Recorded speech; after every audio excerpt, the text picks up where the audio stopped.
Shigowa na same ta zaune a falo ita kaɗai tana kallo. Na koma gefe na samu kujera na ƙura mata idanu. Ni kaɗai na san irin sake-saken da nake yi a raina. Jira nake yi matar yayana ta tafi Islamiyya.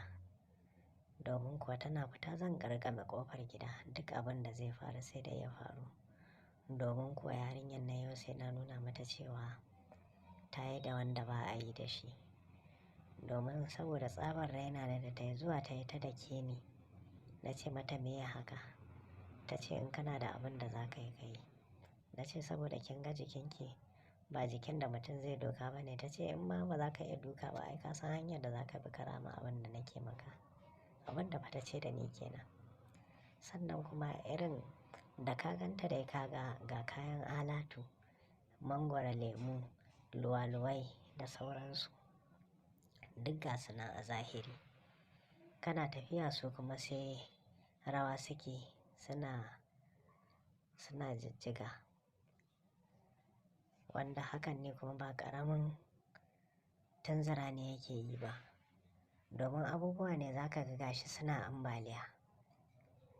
Sai wutsul-wutsul suke suna ambaliya sai ka ce wani kogi.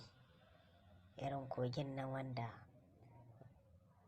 ya tumbatsa. To ni kuma yau ɗinnan na yi alƙawari cewa ba zan bari a ji kunya ba. Saboda haka ku biyo ni cikin wannan labarin ku ji yadda na yi da wannan tamfatsetsiyar. Na tashi na je na samu matar anti na matar yayan nawa da nake cewa anti. Ina zuwa ƙofar ɗakinta ta fito da hijabi sanye. Za ta tafi ta ce kai kuma lafiya ka nufo nan? Na ce dama zan bincika ne in gani kina nan ko ba kya nan. Ta ce wani aikin zan maka ne? Na ce kawai dai na ji ban ji motsinki ba ne nake so in bincika. Muka biyo hanya kuwa muka ratso ta falon. Wannan yarinyar tana juyowa ta ga matar yayan nawa sai ta saka mata da murmushi ta ce babbar yaya za ki tafi Islamiyya ne? Ta ce to a dawo lafiya. Na raka ta har ƙofar gida kuwa. Bayan na raka ta ne ko na garkame ƙofa.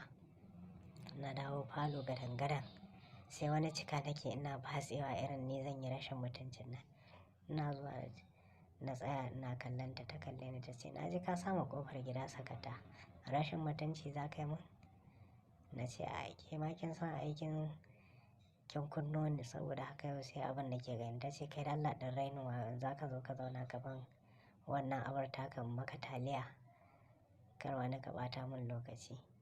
Wa ya sani ma ko sullanka mai kama da jaririya ce. Nan fa na yi tiris na rasa ina zan sa kaina. Na ce wato dama duk wannan lissafe-lissafe da nake wannan ja'irar tana nan hankalce da ni.